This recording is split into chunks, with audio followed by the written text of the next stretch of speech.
Bonjour à toutes et à tous. Bienvenue à ce webinaire organisé conjointement par les éditions Novalis et la Conférence religieuse canadienne. Je me présente, je m'appelle Simon Maltais et je suis éditeur chez Novalis. En cette Journée internationale des femmes, je suis très heureux que vous soyez des nôtres pour réfléchir à un enjeu brûlant et très actuel. En effet, la place des femmes dans l'Église est un sujet qui soulève encore les passions autant chez les catholiques que dans la population en général. Si le 20e siècle a été l'occasion d'une grande émancipation des femmes dans de nombreuses sphères de la société, qu'en est-il dans l'Église? Et quel est l'état des lieux en ce début de 21e siècle? Les 4 femmes qui participent à ce séminaire sauront, j'en suis sûr, nourrir vos propres réflexions sur le sujet.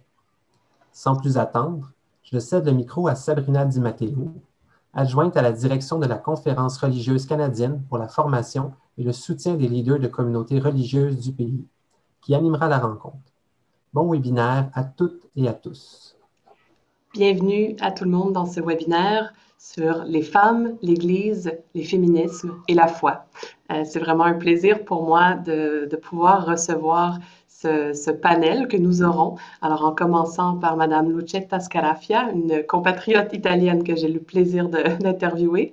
Et ensuite, nous recevrons pour continuer la conversation, après cette première entrevue, Madame Mélanie Tremblay, qui est une laïque engagée dans l'Église catholique au Québec, et ainsi que Sœur Gisèle Turcot, qui est membre de l'Institut Notre-Dame du Bon Conseil, évidemment aussi très engagée pour les femmes, pour l'Église et pour toutes sortes d'œuvres sociales selon le charisme de sa communauté.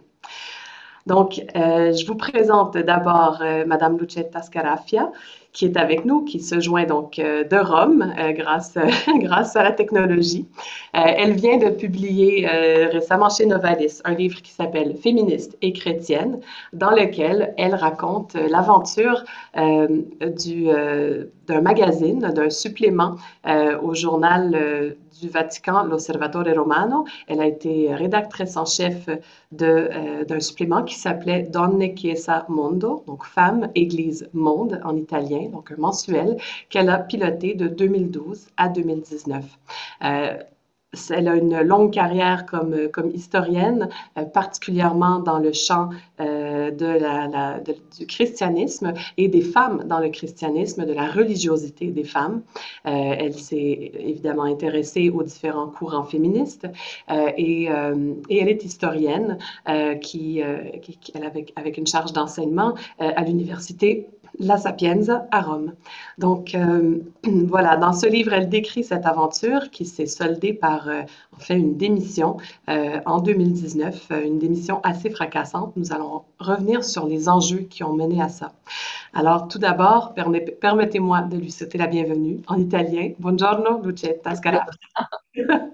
Benvenuta e grazie di aver detto sì. Grazie a voi. Merci à vous, à tout le monde canadien. Alors, votre livre, donc Féministe et chrétienne, raconte l'aventure de la création de ce journal mensuel Femmes, Église, Monde en 2012, qui était, comme je le disais, un supplément de l'Osservatore Romano, qui est le journal officiel du Vatican. C'était une façon de donner un espace de parole aux femmes. J'aimerais vous demander pour commencer, pourquoi est-ce qu'il a fallu attendre 2012 pour que, enfin, il y ait une voix, un espace pour les femmes dans cet organe de presse du Vatican? Et en nous racontant un peu les débuts de ce supplément, vous pourriez nous dire un peu quelles ont été les réactions au sein du Vatican, au sein de la Curie, face à ce travail fait par des femmes, pour des femmes, et vous pourrez nous dire un peu la solidarité qui s'est révélée à travers ces années de travail entre femmes. Merci pour les questions. Alors, le Vatican a attendu beaucoup de temps pour avoir un journal de femmes, mais il aurait attendu encore du temps, car c'est nous que nous avons posé la question. Ce n'est pas de l'eau de la hiérarchie ecclésiastique qui est venue la proposition de faire un journal pour les femmes. C'est moi avec deux autres femmes, une jeune journaliste qui travaillait à l'Osservatore Romano et une autre femme laïque avec laquelle nous avons parlé beaucoup de fois de l'idée de faire un journal, un périodique nouveau sur les femmes, intelligent, avec beaucoup de questions.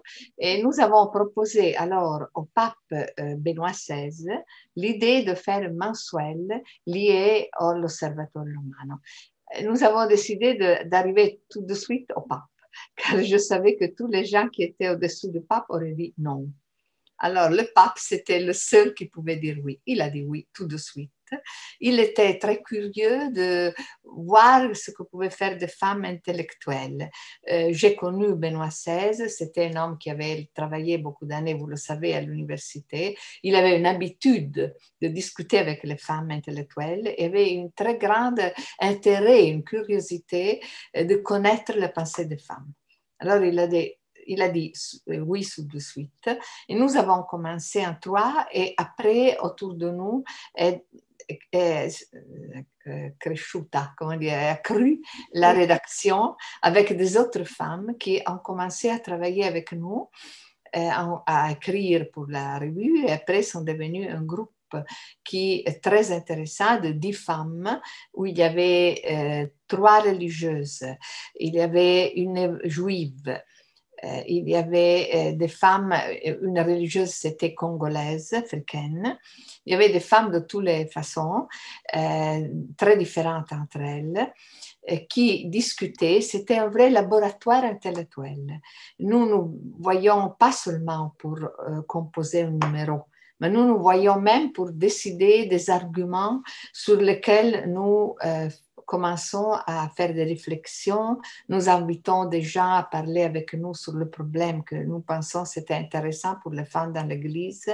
Et nous, avant, nous préparons le sujet avec des lectures et des conférences internes. Et le groupe, c'était un laboratoire intellectuel, un travail collectif qui a été une expérience pour toutes les femmes qui ont participé, vraiment une expérience très intéressante et très vive. Et nous avons eu une réponse très bonne par les femmes qui sont dans l'Église, les laïcs, mais même beaucoup les religieuses, qui nous écrivaient, surtout les missionnaires, qui nous écrivaient des lettres avec des propositions, nous racontaient des aventures qu'elle avait vécues, des problèmes qu'elle avait. Et sur ces lettres, nous avons après fait les autres numéros. Et l'arrivée des lettres si intéressantes qu'il valait la peine de les transformer dans un questionnement duquel pouvait naître un numéro nouveau. Et a été vraiment un travail pour nous de crescita, de croissance, et de croissance pour nous sur le rôle des femmes dans l'Église. Nous avons découvert d'un côté qu'il y avait des femmes, surtout les missionnaires, mais même des femmes qui n'étaient pas missionnaires, qui étaient très créatives, qui faisaient des choses très intéressantes dans l'Église et qui avaient la conscience de faire ça et le raconter, et que l'Église ne connaissait pas du tout.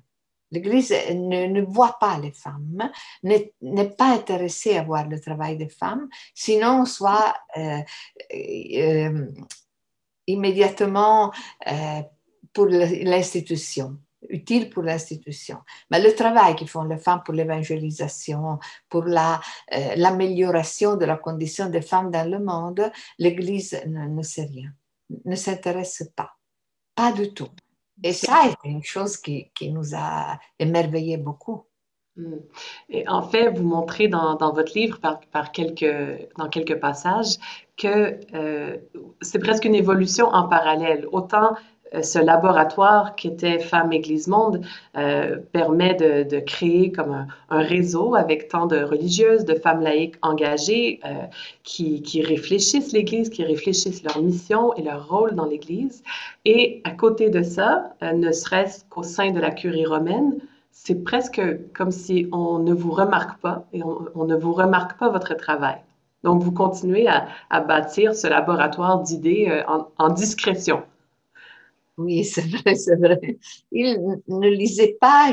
Quelquefois, je rencontrais un cardinal ou quelqu'un de la hiérarchie catholique et je lui posais la question, vous connaissez Femme, Église, Monde? Vous le lisez? Il faisait un sourire très gentil et disait non, le lit ma secrétaire, le lit ma femme de chambre.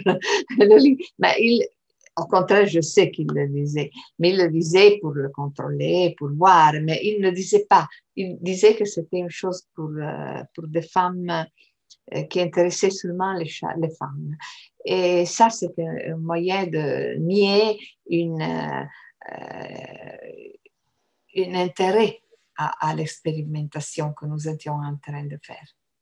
Après, nous avons commencé à écrire des articles qui ont intéressé beaucoup l'évêque et les cardinaux, car avec la connaissance de beaucoup de religieuses, nous avons connu très bien les problèmes des religieuses. Nous avons découvert que même dans le Vatican, il y avait un grand nombre de religieuses, surtout des pays de tiers-monde, mais même pas seulement ça, qui faisaient les servantes chez les prêtres, chez les cardinaux, chez l'évêque, qu'il était traité comme des servantes, mais elles n'étaient pas payées, elles n'avaient pas de vacances, elles n'avaient elles ne correspondaient jamais aux règles contractuelles des femmes de ménage, mais elles étaient comme des esclaves pour ces gens, mais qui les appelait ma famille. Elle était presque toujours plus qu'une, c'était 2 ou 3 religieuses, mais il y a même des cardinaux qui en ont 5 et qui sont des femmes de ménage comme ça, et elle vit dans la même maison de cardinal, de prêtre, qui dit sont ma famille, mais une famille qui ne mange jamais à sa table, une famille que c'est seulement des servantes. En plus de cette servitude des religieuses à l'intérieur du Vatican, vous avez commencé à accumuler des dossiers sur des abus sexuels commis contre des religieuses par des prêtres, parfois par des évêques ou camouflés par des évêques, un peu partout à travers le monde, notamment en Asie, en Inde, en Amérique du Sud. Et en septembre 2018, puis ensuite en février 2019, le journal Femme, Église, Monde a publié à propos de ces scandales commis sur des religieuses. Un scandale qui incluait le fait de forcer les religieuses à avorter si elles tombaient enceintes à la suite des abus. Et sans que ces membres du clergé ou des évêques soient punis ou démis de leurs fonctions. Et pourtant, des abus de ce genre étaient déjà connus dans les années 1990. On sait qu'ils avaient continué de se perpétrer. Et on peut sans doute ajouter à ça des abus de nature psychologique ou spirituelle ailleurs dans le monde. Et en même temps, en février 2019, il y a finalement le sommet sur la protection des mineurs demandé par le pape à Rome, qui convoque les évêques à la fin du mois de février pour aborder, suite à tellement de scandales qui étaient sortis depuis 2018 et 2019, pour commencer à aborder la question. Et vous racontez dans le livre qu'on parle à peine de la question des religieuses abusées. Il y a seulement un témoignage qui fait religieuse. Et après, qu'est-ce qui se passe? On est en février 2021 au moment de faire cette entrevue et on n'a plus rien entendu parler. On sait qu'il y a eu le motu proprio Vos Estis Lux Mundi qui impose de créer des protocoles pour la protection des mineurs là où il n'y en aurait pas dans des diocèses. Mais silence sur les femmes, silence sur ces abus. Est-ce qu'on sait qu'est-ce qui se passe? Et c'est donc suite à février 2019 que votre équipe démissionne, toute votre équipe de rédaction de Femmes, Église, Monde démissionne pour s'opposer à cette culture du silence, du secret et du pouvoir. Alors, voyez-vous une sortie de crise? Comment vous relisez ces événements? A été une chose choquante pour nous, car nous ne savons pas qu'il y avait cet abus des prêtres, surtout sur les religieuses. C'était lié souvent, c'était lié à leur rôle de servante dans les maisons des prêtres, mais même c'est dans les rapports de soumission que les religieuses ont avec le confesseur, le père spirituel. Et c'est dans ces relations très spirituelles qui sont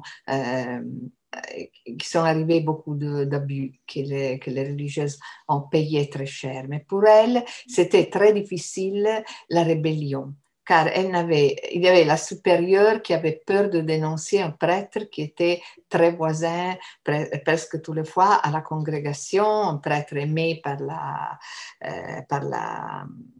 tous les autres, un prêtre qui était qui avait le pouvoir à confrontation des religieuses. Alors, la supérieure hésitait à faire une dénonciation et ça a été vraiment dramatique.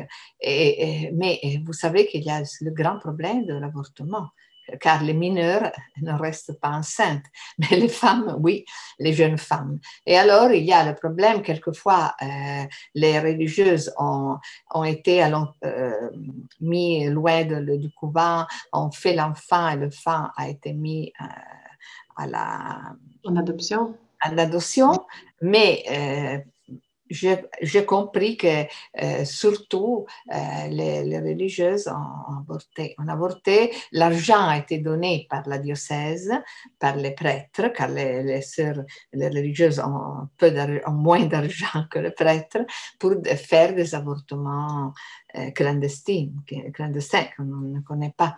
Et ça a été le maximum de l'hypocrisie. L'Église qui va condamner l'avortement dans tous les pays où il est légal et fait toujours comme ça. Après, lorsqu'il y a des prêtres qui sont dans cette condition, fait avorter les sœurs. Et ça est la chose plus dramatique. Et ça, c'est le problème par lequel, je crois, l'Église ne fait rien pour affronter le problème des abus sur les religieuses. Toujours, même après qu'il y a eu notre dénonciation et le pape François, après notre article, a été obligé de dire quelque chose dans la conférence, dans le voyage qui revenait d'Abu Dhabi, et il a dit, ah oui, nous connaissons, nous sommes en train de travailler sur ça. Non, ils n'ont fait rien. Sont passées 2 années, mais sont 2 années pendant lesquelles l'Église ne fait rien. Elle fait toujours comme si les dénonciations n'arrivaient pas. Car le problème dramatique, c'est que soulever le problème des abus sur les religieuses, c'est parler d'avortement. On ne pourra pas régler cette question dans cette entrevue, mais j'ai envie de revenir un peu à vos sources comme historienne pour voir un peu comment on peut aider les femmes en Église à reprendre du pouvoir dans cette situation. Comme croyante et comme historienne, vous vous êtes intéressée particulièrement à la foi de grandes femmes dans l'histoire chrétienne, par exemple Sainte Thérèse d'Avila, qui a vécu au Moyen Âge, qui a réformé le Carmel, ainsi que Sainte Rita de Caccia, ainsi qu'à la dévotion à Marie. Et la tradition catholique, on le sait, elle est riche de femmes brillantes, mystiques, modèles. En fait, au moment où on se parle, le pape François vient de faire entrer Sainte Hildegarde von Bingen au calendrier des fêtes liturgiques. Donc, elle sera célébrée le 10 mars, 2 jours après la Journée internationale des droits des femmes. Donc, on a plusieurs de ces modèles inspirants. Et en plus, on voit très bien que l'Église, partout dans le monde, repose, même survit, grâce à l'engagement et l'abnégation inépuisable des femmes. Des fois, on se dit, si les femmes faisaient la grève un dimanche, il n'y a plus rien qui ne fonctionnerait. Alors, comment vous expliquez ce contraste entre les femmes dans la tradition et leur mise à l'écart, encore et toujours aujourd'hui, dans des rôles de leadership, d'enseignement, de décision, de gouvernance dans l'Église? Mais je pense qu'il y a encore une chose plus grave de ce que vous avez dit. Il n'y a pas seulement les femmes dans la traduction de l'histoire de l'Église, mais il y a les femmes dans les évangiles. Il y a le rapport qu'il y a Jésus avec les femmes. Il y a Jésus qui plusieurs fois indique les femmes comme modèle, comme exemple, même à des sacerdotes, à des rabbis. Et il dit, c'est sa femme qui a compris, c'est pas vous. Et je pense que les évangiles, bien qu'ils sont été écrits par des hommes, sont des livres très féministes, car Jésus avait un atteggiamento. Il avait une préoccupation particulière pour les femmes. Oui, une attitude particulière pour les femmes. Et ça a changé sans doute le rapport avec les femmes. Il a dit que les femmes, il a prouvé que les femmes avaient le même niveau spirituel des hommes. Il n'a jamais traité les femmes comme elles étaient inférieures, du point de vue spirituel surtout. Et ça a changé tout le monde. Je pense que nous savons, je suis historien et j'ai vu que le féminisme est né et a eu des racines et de succès seulement dans les pays qui ont été de tradition chrétienne. Car c'est la tradition chrétienne qui a sémé dans la culture de ces pays l'égalité entre hommes et femmes. Égalité comme fils de Dieu, mais égalité spirituelle entre les hommes et les femmes. Et ça a été très important. Les autres religions dans le monde n'ont pas cette caractéristique fondative. Et ça est vraiment très important. Et après, l'histoire de l'Église est très riche d'exemples. Mais l'institution est une institution qui a été monopolisée par les hommes et maintenant n'est plus acceptable pour le monde que nous connaissons, un monde où les femmes vont participer à tout comme les hommes, que l'Église soit monopolisée par les hommes, que les décisions qui vont regarder tous les croyantes, car l'Église c'est de tous les croyantes, soient prises seulement par des hommes, par des mâles, n'est plus acceptable. Mais je pense que ce changement peut venir seulement si ce sont les femmes qui vont obliger l'Église à changer. Je pense que l'institution ne peut pas changer spontanément de sa volonté.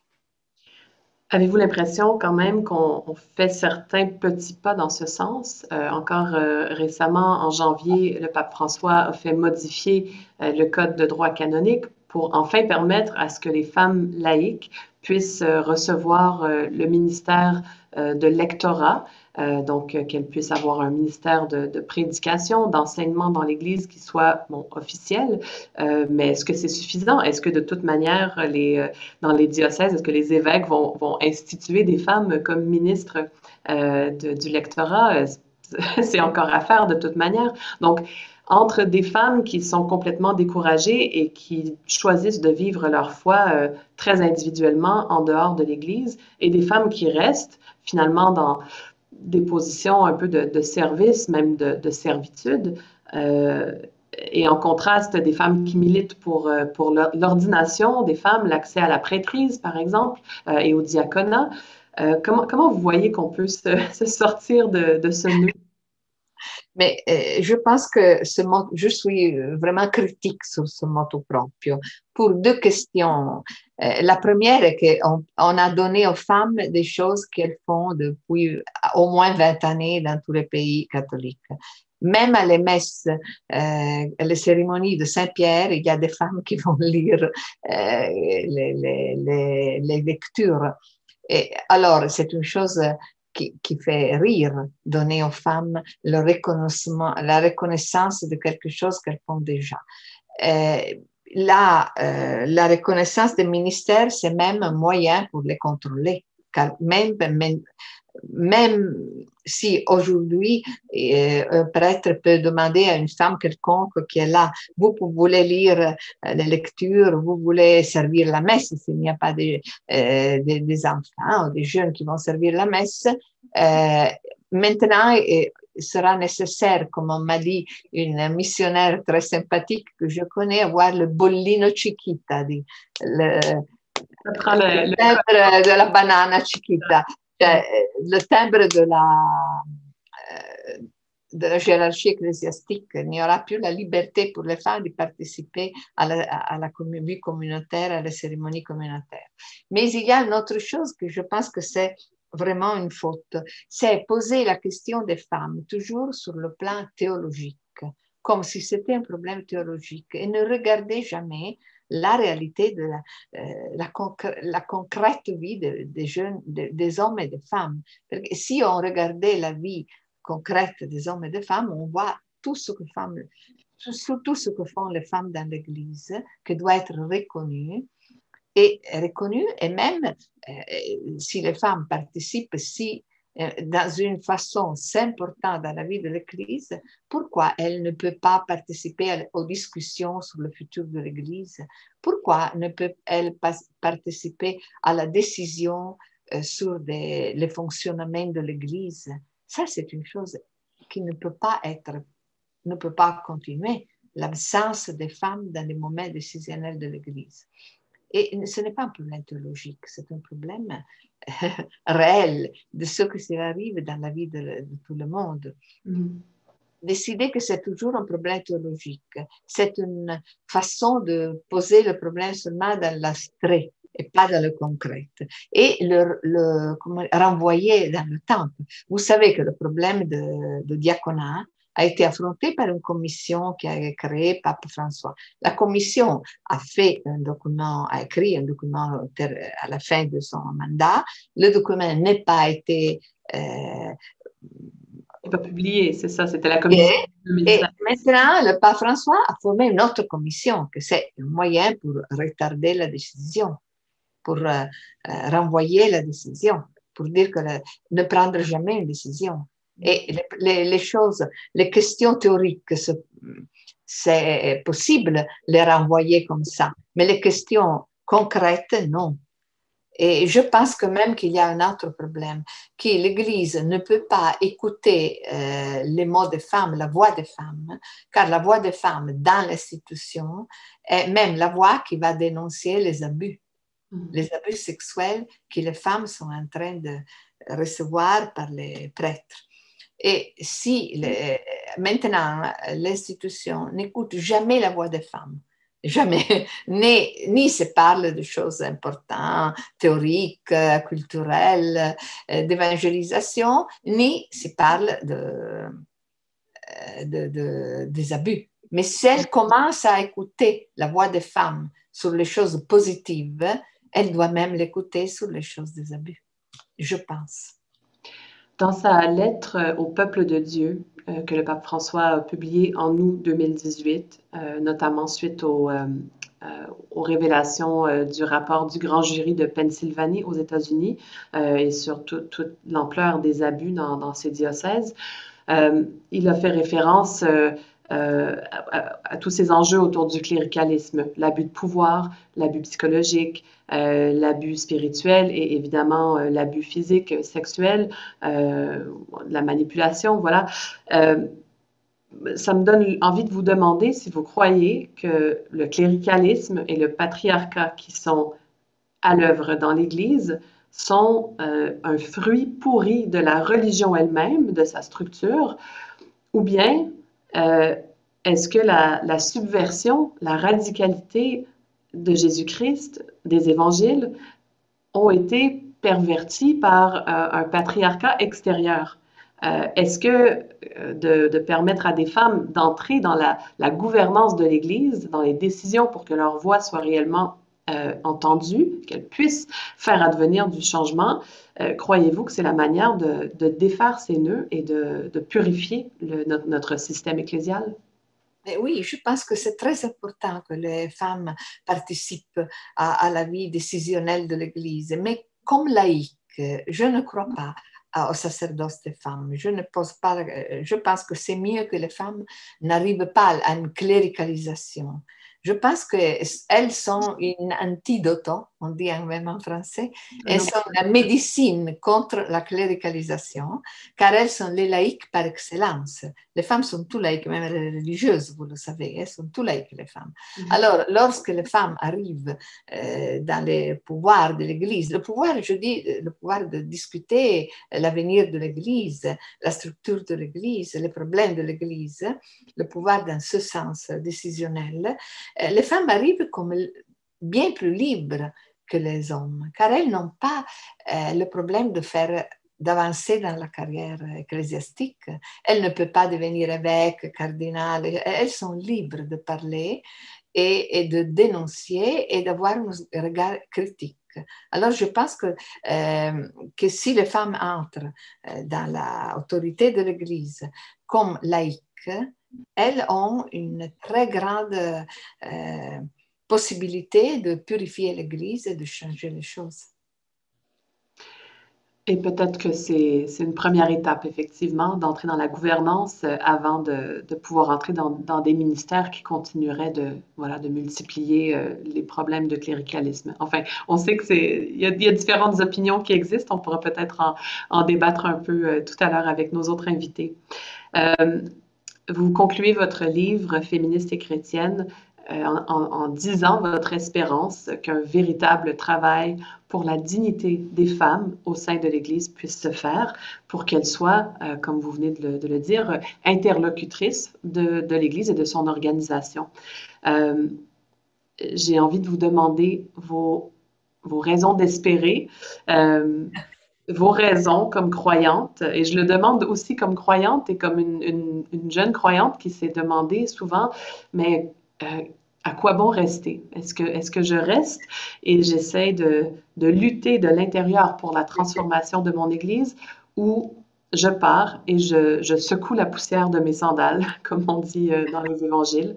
Alors pour vous, c'est quoi votre vision de l'espérance qui vous pousse à continuer à travailler pour l'Église? J'aime l'Église, j'aime beaucoup l'Église mystique, l'Église. Et je pense que nous devons rester, mais pour nous battre, pour la changer. Il ne faut pas rester pour obéir et accepter. Il faut, toutes les fois que sont très, très nombreuses, où on voit que les femmes ne sont pas respectées, dire toujours non. Il faut qu'il y a des femmes, il faut que parlent les femmes, il faut respecter les femmes. C'est très fatigant, mais c'est notre devoir maintenant, je pense. Nous battre pour changer la condition des femmes dans l'Église. Je pense qu'une des raisons pour espérer, vous la nommez dans votre livre. On peut peut-être aussi en parler avec nos invités, Sœur Gisèle et Mélanie.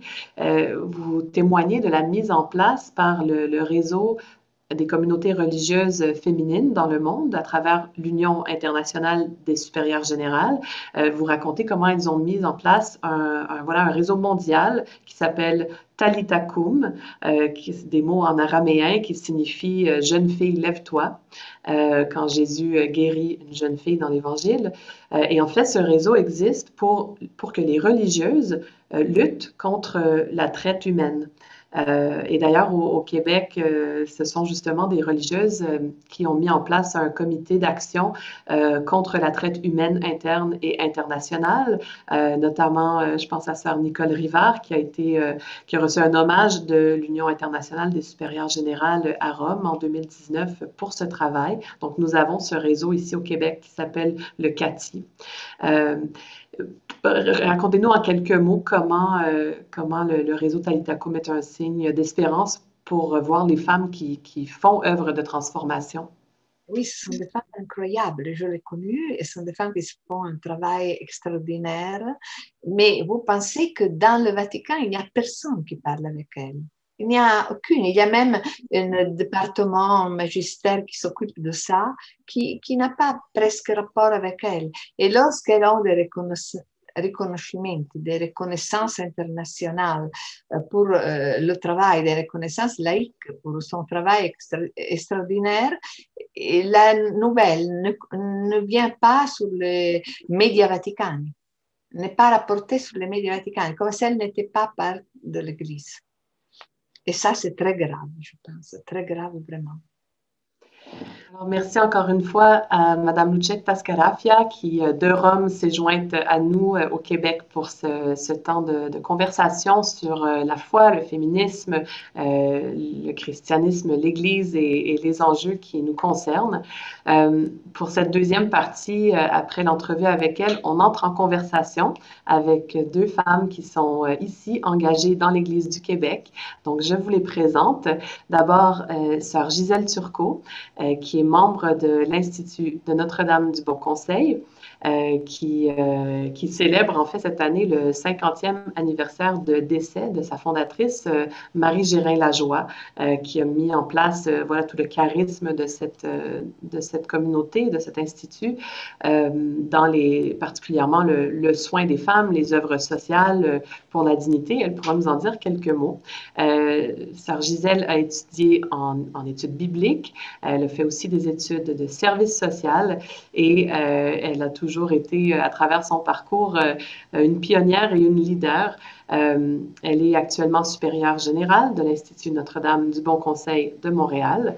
Elle a été membre fondatrice du réseau Femmes et ministères au Québec, donc qui s'intéresse aux enjeux qui concernent les ministères des femmes en Église. Et elle a été la seule femme, encore à ce jour, à exercer au début des années 80 la fonction de secrétaire générale de l'Assemblée des évêques du Québec. Elle a aussi enseigné à la Faculté des sciences sociales de l'Université Laval. Et voilà, elle cumule plusieurs expériences et je soulignerai pour finir sa fondation de l'organisme Antenne de paix, qui est une section montréalaise de l'Organisation internationale Pax Christi. Et elle a reçu l'an dernier un doctorat honoris causa en sciences des religions de l'Université Laval. Alors, sœur Gisèle, bienvenue. Merci d'être avec nous. Merci. Et j'ai le plaisir aussi de présenter Madame Mélanie Tremblay, qui est en ce moment donc du côté de Québec. Elle est laïque, aussi engagée en Église, présentement comme coordonnatrice du Centre Agapet, un foyer étudiant de formation et d'animation chrétienne pour jeunes adultes. Elle est aussi maman de 2 enfants, d'une jeune adolescente. Et comme si ce n'était pas assez, elle commence aussi un doctorat en théologie pratique à l'Université Laval, dans lequel elle s'intéresse notamment aux enjeux de transmission et d'animation de l'Église par les générations montantes. Alors, merci Mélanie d'être avec nous. Ça me fait plaisir. C'est pas mal impressionnant d'être aux côtés de femmes avec un parcours aussi extraordinaire. Mais on est plus jeunes, il faut juste nous donner le temps. On va enrichir notre parcours aussi. Mais chacune est là avec ses talents, ses expériences et surtout ses réflexions et son ressenti, sa foi comme femme, voilà, comme femme de foi. Je vais commencer par vous demander, Mélanie et Gisèle, de nous dire en quelques mots s'il y a une femme en particulier qui a marqué votre parcours de croyante. Qu'est-ce qu'elle vous a inspiré? Quelles traces elle vous a laissées, dont vous avez hérité? Alors, Mélanie, on peut commencer par vous. Oui.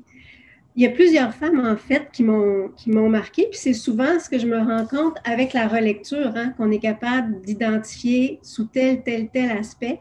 Mais il y en a une peut-être aujourd'hui de qui je pourrais parler un peu plus. C'est pour moi Madame Anne Fortin, qui était enseignante à la Faculté de théologie et de sciences religieuses de l'Université Laval, qui est maintenant à la retraite, qui a été très inspirante pour moi au niveau de m'aider à développer une intelligence de la foi, notamment à travers la lecture des Écritures. Madame Fortin a été pour moi une mentor pour m'apprendre à lire les textes, pour y voir les structures, et notamment les structures de pouvoir qui sont en place dans les textes et de pouvoir faire une relecture de ma vie, de mes expériences à partir de ces structures bibliques. Ça a ouvert une intelligence du réel, la lecture du réel pour moi, qui a changé beaucoup, beaucoup mon regard sur l'Église, sur les relations, sur le monde, puis notamment, évidemment, sur les rapports entre les hommes et les femmes, très certainement, mais je dirais sur tous les enjeux de pouvoir en général. Donc, c'est une femme à qui je dois beaucoup. Ben, merci, c'est un bon moment pour lui rendre un peu hommage. Oui. Et sœur Gisèle, j'ai mentionné Marie-Gérin-Lajoie, mais peut-être qu'il y a d'autres femmes dans votre parcours qui vous ont marqué. Je commence par ma grand-mère, Turcot, qui était une femme, une éducatrice, et puis qui aussi avait une espèce de spiritualité joyeuse et sereine. Je l'ai connue de près parce que, bon, je dois dire que je viens d'un milieu rural. Donc, mon expérience familiale, mes expériences étudiantes sont toutes colorées par ça. Je dis que j'ai été façonnée dans la chrétienté. Alors, je pense que j'ai souvent un langage qui est marqué par ça aussi. Mais pour moi, pendant mes études, j'ai vu du leadership exercé par des religieuses et aussi par des étudiantes qui étaient, entre autres, militantes de l'Action catholique, la JEC, la jeunesse étudiante. Et à ce moment-là, on avait aussi des débats théologiques à partir des instruments que l'Action catholique nous fournissait. Alors, c'est aussi parce que j'ai grandi aussi en étant consciente des différences entre les garçons et les filles sur la ferme, entre les voisins, entre les filles du village, les filles de la campagne, entre les commerçants et les cultivateurs, de sorte que ma conscience féministe s'est façonnée, mais aussi en même temps que la conscience des différences sociales, des classes sociales un peu. Alors, quand j'ai rencontré une communauté qui s'occupait d'action sociale, d'apostolat social, et que j'ai connu la fondatrice qui vivait encore à ce moment-là, alors c'était une révélation pour moi de pouvoir concilier des aspirations personnelles et une vocation à la vie religieuse. Marie-Gérin-Lajoie, c'est une femme d'abord qui a exercé comme laïque jusqu'à l'âge de 33 ans, une carrière de journaliste à La Bonne Parole, qui était le premier mensuel au service des organisations féminines à Montréal, au Québec. Et puis, c'est une femme qui a beaucoup réfléchi à partir d'un héritage familial très riche, mais qui, voyant les conditions sociales au Québec, dans un milieu industriel en transformation, voyait aussi, avait une vision spéciale du rôle des femmes, qui est celui qu'elles exerçaient avec toutes sortes de contraintes et de limites, mais aussi le rôle qu'elles pourraient jouer dans la société, dans l'Église, dans leur foyer et aussi au plan social. Alors, je pense que cette vision de Marie-Gérin-Lajoie me fascine encore et je sais que je n'ai pas encore fini de la comprendre vraiment. Dans notre conversation précédente avec Lucetta Scarafia, on a fait référence à des sujets qui nous choquent profondément comme croyantes, comme femmes aussi, évidemment les abus sexuels sur les mineurs, mais aussi les abus commis contre des religieuses. Comment est-ce que, comme religieuse vous-même, Gisèle, vous réagissez à ça? Est-ce que ça active encore plus votre fibre féministe? En tout cas, c'est sûr que ça fait appel à la compassion, mais aussi à la colère. Les premières fois où j'ai entendu parler de ce problème, c'était après les révélations du National Catholic Reporter, d'une enquête qui s'était faite sur le fond de la problématique du sida et qui avait mis en évidence le fait que, oui, des religieuses étaient choisies comme partenaires parce qu'il y avait moins de chances qu'elles puissent transmettre le sida. Alors, donc, c'est vraiment très, très choquant. C'est un scandale, c'est contre-témoignage à toute fin pratique, c'est sûr.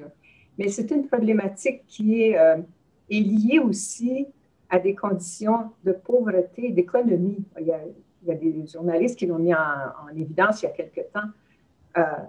Des communautés religieuses qui sont créées par un diocèse, par un évêque en particulier, qui continuent d'être de droit diocésain.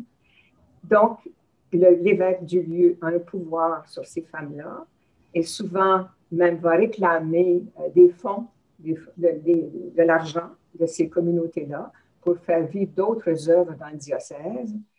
Et ça veut dire que les communautés elles-mêmes n'ont pas toutes les ressources quand elles veulent envoyer, par exemple, des religieuses acquérir une meilleure formation par des études à l'étranger en particulier. Et c'est comme ça qu'on s'est retrouvés, on se retrouve encore, même à Rome, au service du Vatican inclus aussi, avec de la main-d'œuvre, qui fait que tout en étudiant, ou bien pendant que certains étudient, d'autres gagnent la vie on ne sait trop par quels moyens financiers, mais en tout cas, ou sans salaire personnel, comme on dit. C'est peut-être une entente entre des instances ecclésiastiques.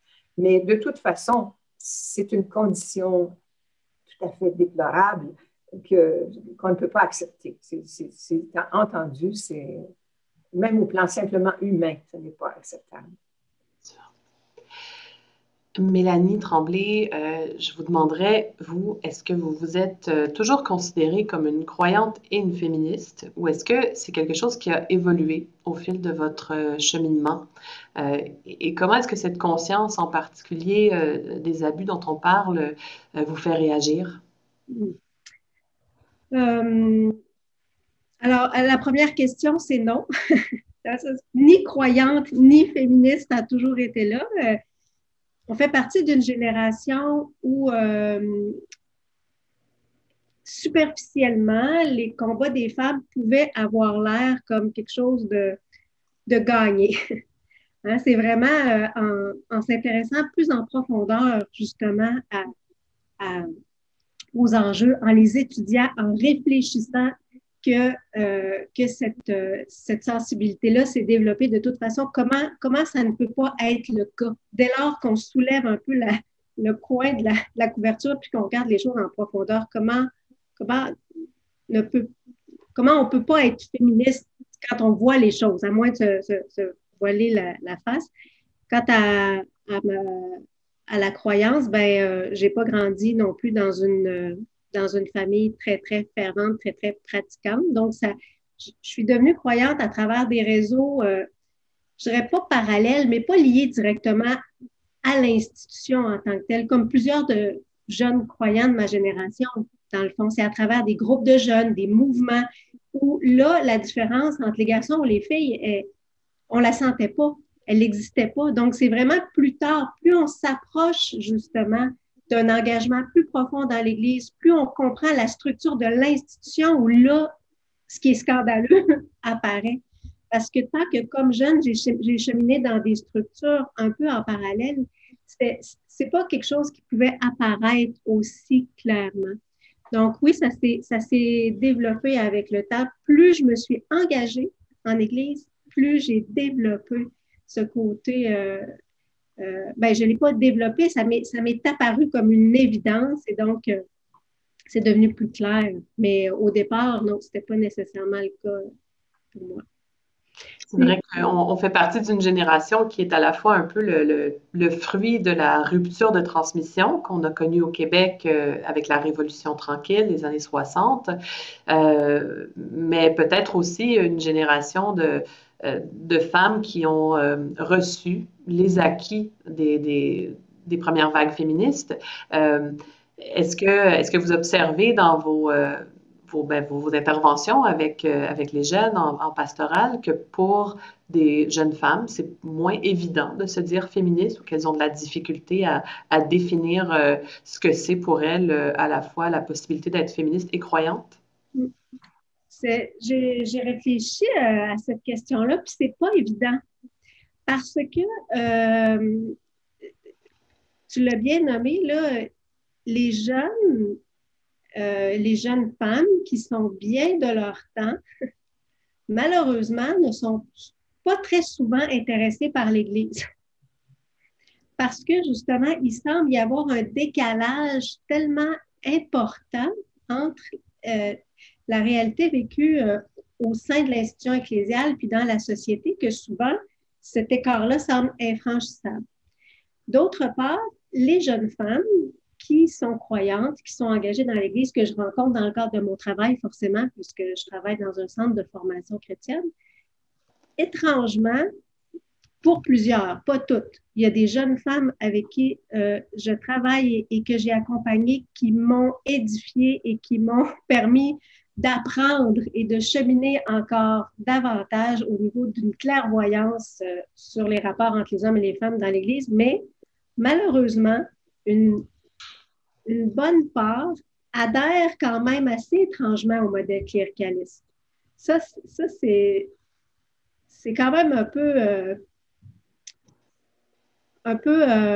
dérangeant, je dirais, ou étonnant. Mais c'est le cas, c'est ce que j'observe. Sœur Gisèle, quel regard vous jetez, vous, sur des plus jeunes générations, sur la façon d'être féministe dans le monde, dans l'Église? Est-ce que vous avez l'impression qu'il y a plusieurs façons d'être féministe? Comment vous voyez ça? Je vais commencer par dire que quand je me trouve en face de jeunes femmes comme Mélanie, qui jouent sur plusieurs fronts à la fois, qui ont une vie tellement remplie et qui relèvent des défis énormes, à mon avis, je suis pleine d'admiration. Alors, premier constat. Pour ce qui est de la manière d'être féministe en l'Église, oui, je connais des personnes, des femmes qui voient tous les problèmes, mais qui disent, c'est pas là-dessus que je veux travailler. Donc, j'en ai conscience, mais c'est d'autres choses qui m'intéressent ou c'est ailleurs que je mets mes efforts, que ce soit dans les mouvements de spiritualité, que ce soit comme éducatrice auprès d'autres jeunes, justement, ou que ce soit dans la vie professionnelle, tout simplement. Au Québec, je dois dire qu'on a eu l'occasion d'abord de découvrir le pluralisme des femmes, mais à l'intérieur du mouvement social des femmes. Hein. Le féminisme des années 60, qui était porté beaucoup bénévolement par des leaders féministes d'associations et tout, qui ont bâti la Fédération des femmes du Québec. Ces femmes-là se sont vues un peu, entre guillemets, tassées par d'autres générations. Par exemple, quand sont arrivées à l'étape du leadership des syndicalistes qui avaient connu les comités de conditions féminines à l'intérieur des syndicats, avaient une autre manière de lutter pour obtenir la reconnaissance pleine et entière des droits des femmes.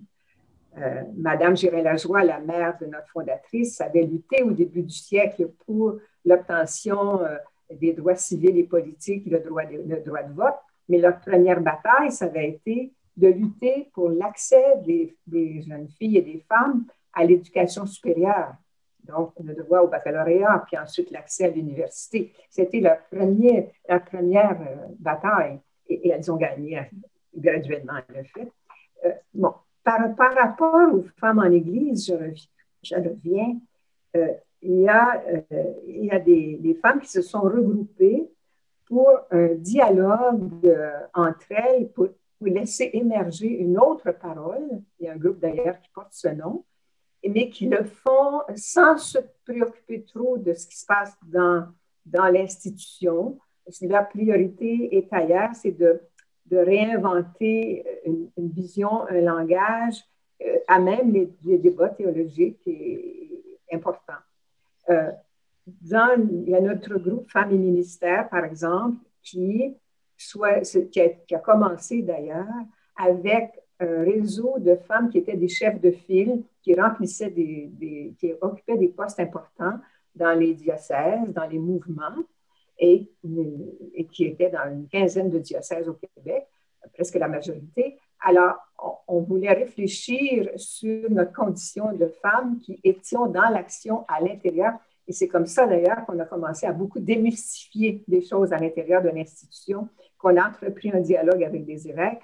Donc, il y a cette option du féminisme qui veut être en dialogue avec les leaders, avec la hiérarchie. D'autres qui disent, nous, on construit ensemble notre propre parole, notre propre manière de faire l'Église. Et puis, il y a des femmes qui quittent l'Église carrément parce que, comme disait Lucetta tout à l'heure, elles trouvent inacceptable de vivre et de continuer à collaborer à une institution qui ne tient pas compte finalement ni de la parole ni de l'expérience des femmes. Et tant qu'on ne... Elles disent, et je constate ça moi aussi, que tant qu'on n'aura pas de place reconnue dans l'Église, on ne pourra pas participer pleinement aux décisions. Bon, là, j'aurais une autre idée à énoncer tout à l'heure, mais j'arrête là. On y viendra. Mais vous démontrez bien toutes les deux qu'il s'est développé avec le temps et l'histoire plusieurs façons, plusieurs options aussi pour vivre la foi et le féminisme. Donc, il y a une pluralité de féminisme. Lucetta Scarafia, elle parle justement de sa vision du féminisme qui s'oppose à ce qu'elle nomme un féminisme de pensée unique. Alors, Lucetta, j'aimerais ça que vous nous en disiez un peu. Qu'est-ce que vous voulez dire par ça et qu'est-ce qui fonde le féminisme ou qu'est-ce qui devrait fonder le féminisme si on veut que ce soit pour une libération des femmes? Oui, je pense qu'il faut ouvrir le dialogue entre les féministes catholiques et les féministes laïques sur beaucoup de problèmes, un tas de problèmes qui nous n'avons pas envie d'affronter, de prendre. Je pense à l'avortement, que pour la tradition catholique, c'est un péché. Et je pense que la loi doit être toujours de déculpabilisation des femmes. Mais le problème de l'avortement comme péché, c'est un problème que nous devons penser avec les autres féministes. Les féministes laïques ont fondé le féminisme sur le droit d'avortement. Pour le féminisme catholique, ce n'est pas possible de fonder le féminisme sur le droit d'avortement. Alors, il faut affronter cette question. Il faut affronter même les questions de bioéthique sur l'utero in affitto a louer, l'uterus a louer, la maternité à louer. Il y a sur les couples du même homosexuel, les fils de couples homosexuels. Il y a beaucoup de problèmes qui posent des questions spécifiques pour les femmes catholiques, qui n'est pas, je pense que n'est pas obligatoire pour les femmes catholiques d'avoir la même opinion que la morale officielle de l'Église va imposer à tous les catholiques. Mais nous sommes différentes des autres. De toute façon, sur ces problèmes, nous avons un point de vue différent des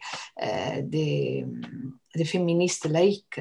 Alors, je pense que jusqu'à ce moment, nous a manqué le courage. On dit mancato il coraggio, ça peut dire. Oui, manqué le courage d'affronter ce thème.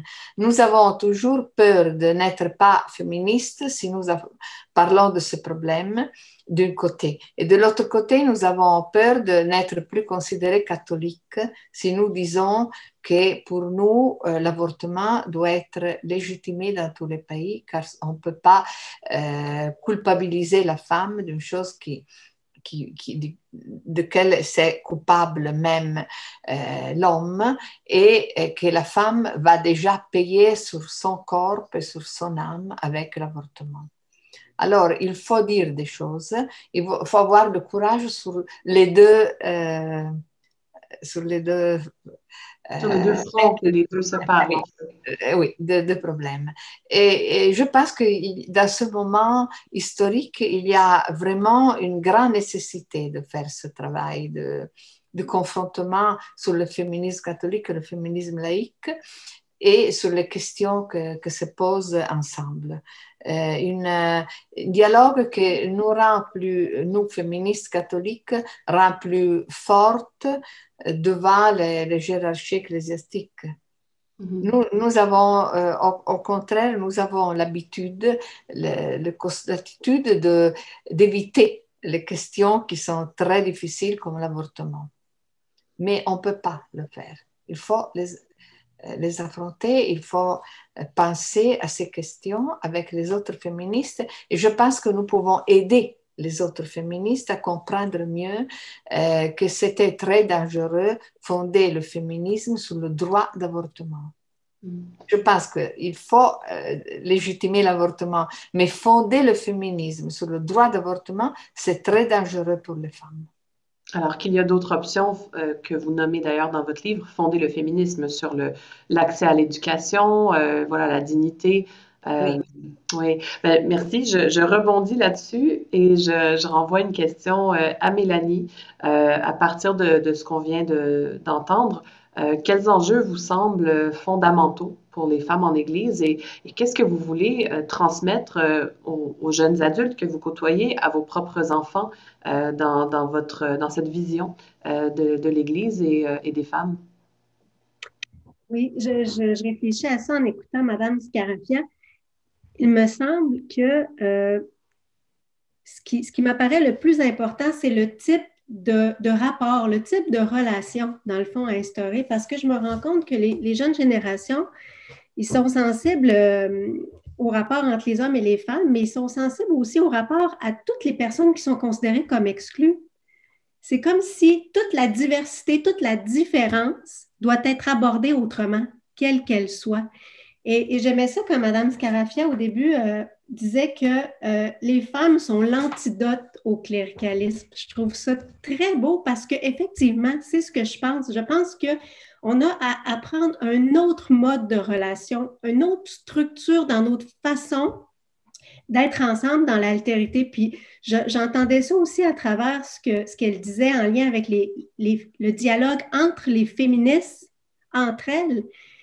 Qu'on puisse arriver à sortir de ces rapports de confrontation puis ces rapports de force constamment parce que ça me semble être une impasse où on doit, par exemple, sur des questions comme celle-là, l'avortement, c'est comme si, tant qu'on reste dans des rapports d'affrontement, de rapports de force, c'est une impasse. Alors, il faut justement, il me semble, déplacer le lieu de la conversation, la modalité de la conversation pour mettre en place des nouvelles structures de relations.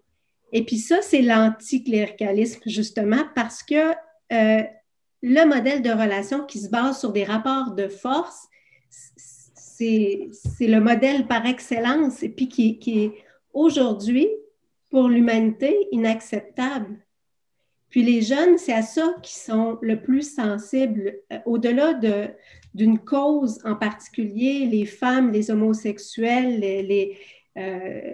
toutes les personnes qui présentent une différence qui apparaît menaçante.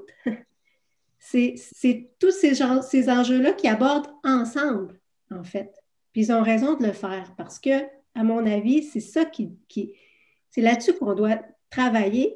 Puis, comme chrétien, ça donne bien parce que pour travailler ça, on peut tout à fait s'appuyer sur l'Évangile parce qu'il me semble que l'Évangile, c'est ce passage constamment d'un mode de relation à un autre, d'un mode de relation qui est binaire, qui est fondé sur des rapports de force et de pouvoir, à un mode de relation qui va devenir ternaire, c'est-à-dire qui va être médié par un autre avec un grand A, puis qui va nous permettre de vivre ensemble des déplacements. Merci. C'est bien dit là, de refonder les choses, mais à partir de la source de nos écritures et de la subversion qu'elles introduisent toujours dans les rapports habituels.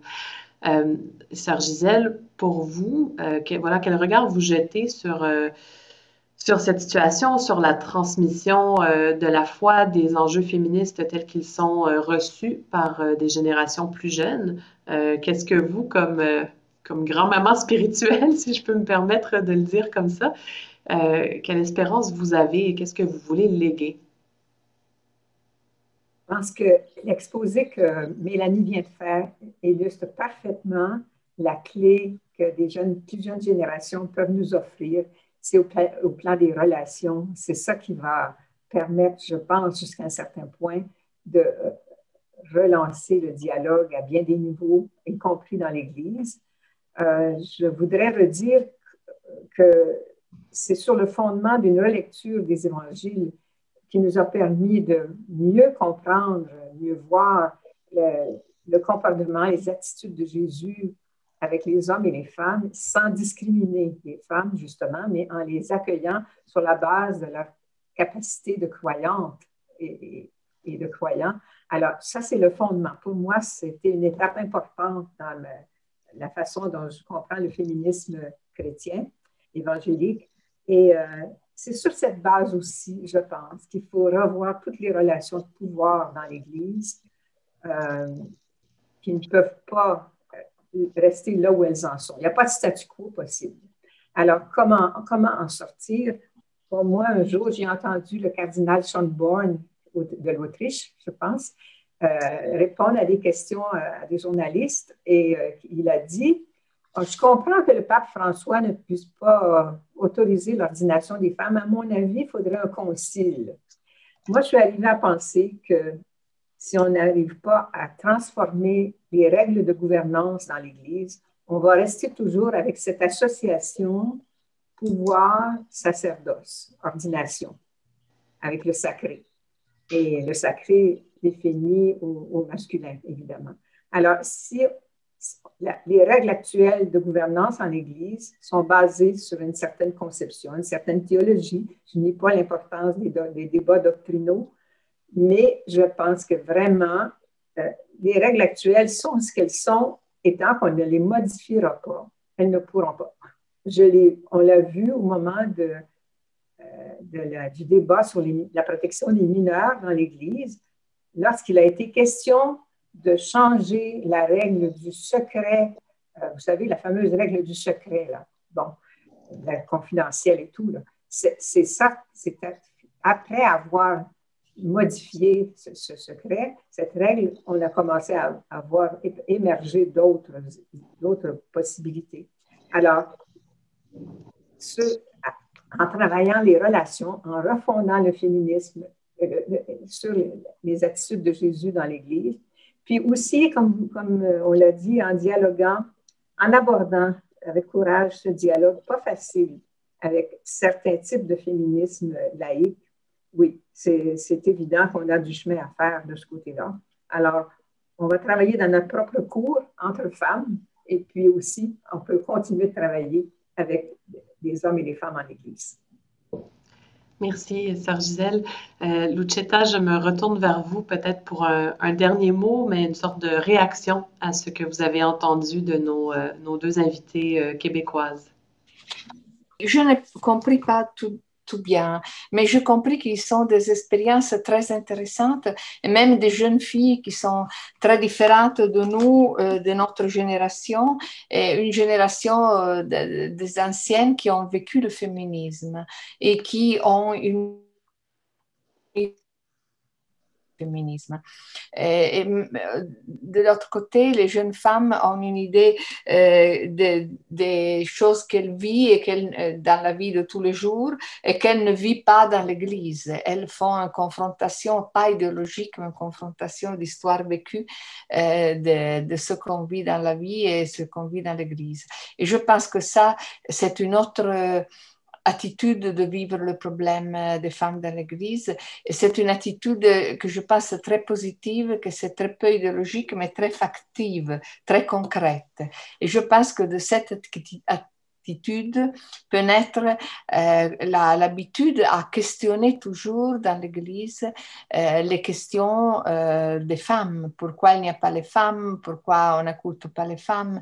Car dans beaucoup d'occasions, il n'y a pas une loi, il n'y a pas des questions théologiques qui ne permettent pas aux femmes de participer. C'est seulement une traduction, une habitude. Et alors, il faut combattre cette tradition et cette habitude. Et je pense que ces jeunes femmes ont la capacité de le faire et même l'œil critique pour le faire sur les situations concrètes. Mais de toute façon, il faut encore affronter des questions idéologiques et des questions de discussion, comme je disais avant. Sur ces questions plus théoriques, je pense que les vieilles féministes peuvent être utiles encore. Certainement. Merci beaucoup, Lucetta. Un dernier mot de la part de Mélanie et de Gisèle. Voilà, un dernier mot, peut-être une idée que vous n'avez pas encore pu partager ou bien qu'est-ce que vous retirez de ce moment de dialogue entre nous? Mélanie? Oui, ben moi, je repars avec beaucoup de choses à réfléchir, puis notamment dans ma posture actuellement d'étudiante en théologie pratique.